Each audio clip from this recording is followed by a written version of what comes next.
Future doctors, आज इस छोटे से वीडियो में हम लोग डिस्कस करेंगे जो थर्मल कंडक्शन का चैप्टर है उसमें एनसीईआरटी के कितने थ्योरेटिकल पॉइंट्स होते हैं या कितने थ्योरी वाली लाइंस हमारी इंपॉर्टेंट है। तो एनसीईआरटी आपके सामने है।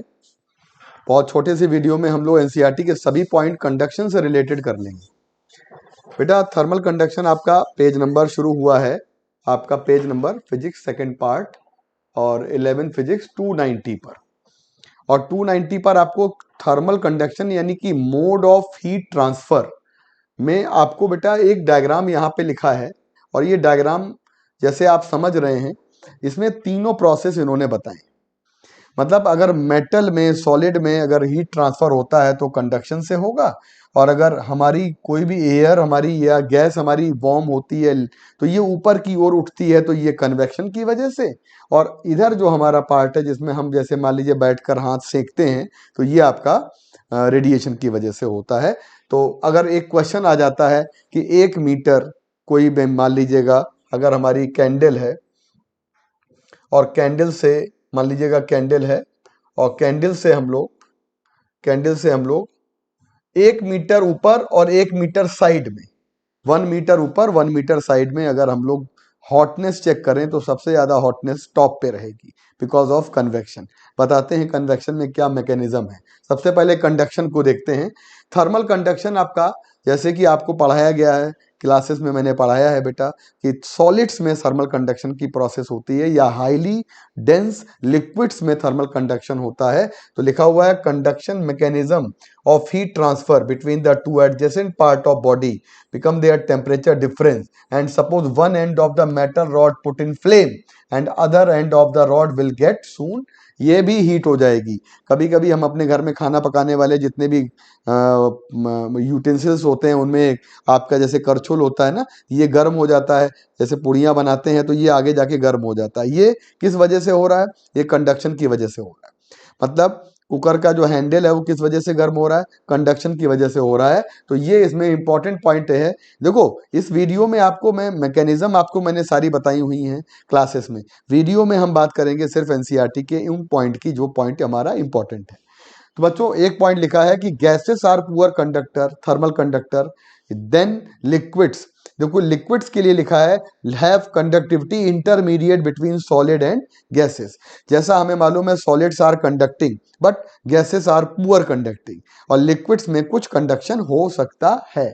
ठीक है, चलिए एक यहां पर दिया हुआ है कि हीट कंडक्शन में be describe quantitatively as the time rate of the heat flow. इसका फॉर्मूला सारे बच्चों ने लगाया है, Q equal to K A delta theta by delta x और इनटू टाइम। ये आपका फूरियर लॉ है और ये आपको मैथमेटिकल बातें हम लोग को इस वीडियो में नहीं करनी है। ये आपका सारा थ्योरेटिकल पॉइंट हम लोग जो कवर करने जा रहे हैं उसमें एक बहुत ही बढ़िया यहाँ पे पॉइंट आता है कि किसी भी रॉड में अगर हम इधर से इसको गर्म करते हैं तो बेटा जो टेम्परेचर होता है ना, ये आपका फॉल करता है। ऐसे जाएंगे तो फॉल करेगा लीनियरली।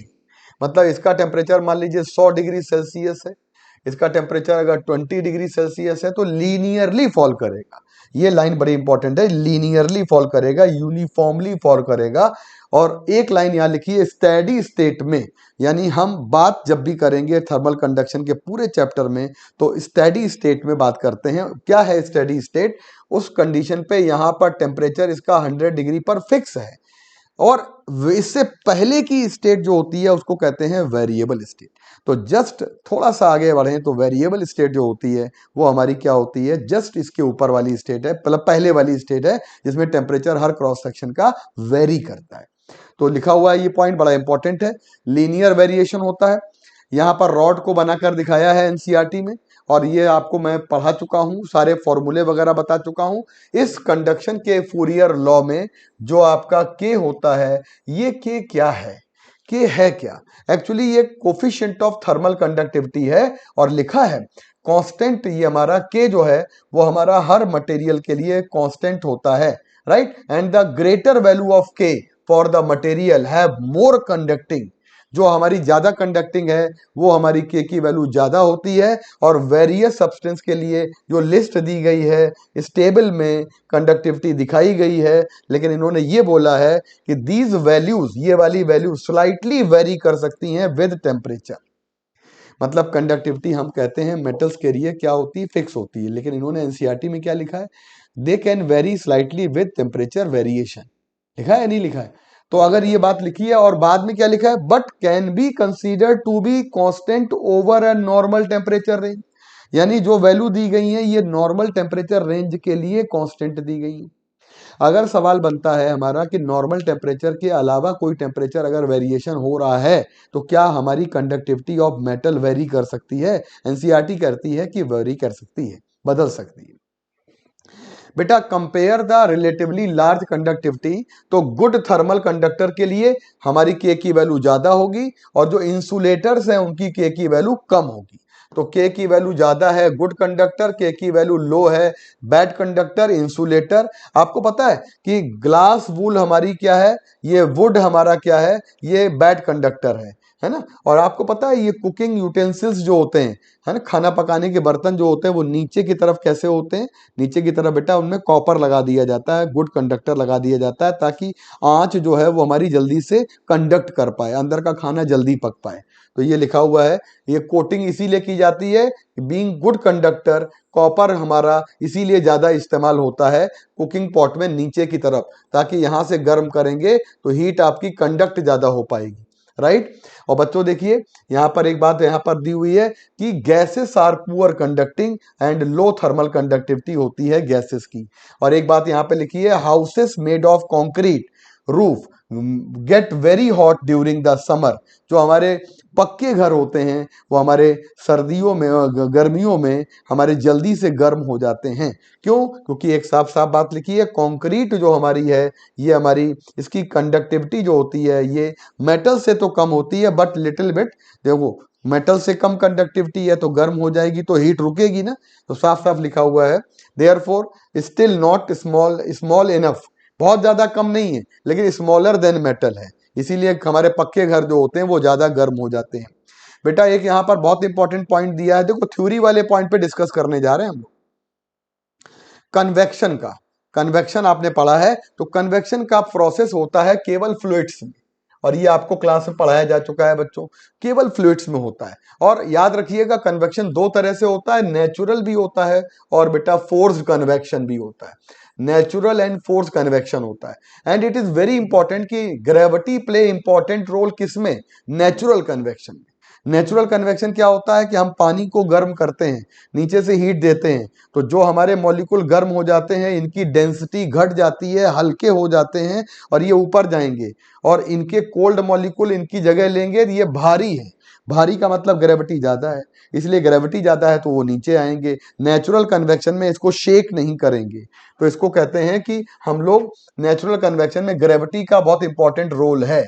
देख बेटा एक यहाँ पे एक लाइन लिखी हुई है, कन्वेक्शन करंट बनती है top to bottom, bottom to top, और ऐसा प्रोसेस हमारा कहलाता है कन्वेक्शन। याद रखिएगा रूम की एयर कंडीशनिंग कन्वेक्शन से होती है और हमारी रूम की हीटिंग कूलिंग जो होती है वो कन्वेक्शन से होती है। एक यहाँ पे बताया गया फोर्स कन्वेक्शन के लिए क्या बोला गया है, हम फोर्सफुली पंप करते हैं। तो कुछ एग्जांपल दिए हैं कि ह्यूमन सर्कुलेटरी सिस्टम, ये हमारा फोर्स कन्वेक्शन का एग्जांपल है। Cooling system of the automobile engine, ये हमारा फोर्स कन्वेक्शन का एग्जांपल है। ह्यूमन बॉडी हार्ट जो है वो पंप करता है ब्लड को, ये फोर्स कन्वेक्शन का एग्जांपल है। याद रखिएगा फोर्स कन्वेक्शन में हम ब्लड का कन्वेक्शन जो कराते हैं, ब्लड का सर्कुलेशन कराते हैं, इसीलिए पूरी बॉडी का टेम्परेचर एक जैसा बना रहता है। अच्छा बेटा convection is only the way, convection मान लीजिए कंडक्शन पूछा जाए और रेडिएशन पूछा जाए और कन्वेक्शन पूछा जाए और पूछा जाए किस प्रोसेस में हमारे पूरे मीडियम का टेम्परेचर एक जैसा हो जाएगा, तो कन्वेक्शन में पूरे मीडियम का टेम्परेचर एक जैसा हो जाएगा। Land breeze and sea breeze, आपने छोटे क्लासेस में पढ़ा है, लैंड ब्रिज और सी ब्रिज हमारा इस कन्वेक्शन का बेस्ट एग्जाम्पल होता है। जैसे सूरज निकलता है दिन के समय पे, हमारी जितनी भी हीट होती है उससे हमारी जो हॉट एयर कोल्ड एयर जो हमारी कन्वेक्शन करंट बनाती है ना, तो समुद्र के किनारे पर ये चीज मिलती है। तो बस केवल पॉइंट समझने की जरूरत है आपको बेटा। और एक बात समझिएगा, यहां तक हमारा पूरा पार्ट हो गया। इसके बाद रेडिएशन हमारा नेक्स्ट वीडियो में आएगा। तो हम लोगों ने क्या समझ लिया कि कंडक्शन कन्वेक्शन के सारे थ्योरेटिकल पॉइंट, और इन सभी थ्योरेटिकल पॉइंट में मुझे ऐसा लगता है कि आपको एनसीईआरटी एक बार गो थ्रू कर लेनी चाहिए बच्चों। तो एनसीईआरटी इसमें इससे ज्यादा पॉइंट्स आपने अपनी कॉपी में लिखे हैं, इससे ज्यादा फॉर्मूले लिखे हैं, इससे ज्यादा यूनिट डायमेंशन वगैरह लिखी है, लेकिन एनसीईआरटी जरूर एक बार पढ़िए ताकि कॉन्फिडेंस बना रहे। थैंक यू बच्चों। इस छोटे से वीडियो में आपने जो है जो एनसीईआरटी के पॉइंट्स हैं वो related to thermal conduction and convection के सारे कंप्लीट कर लिए। Okay, thank you, bye bye.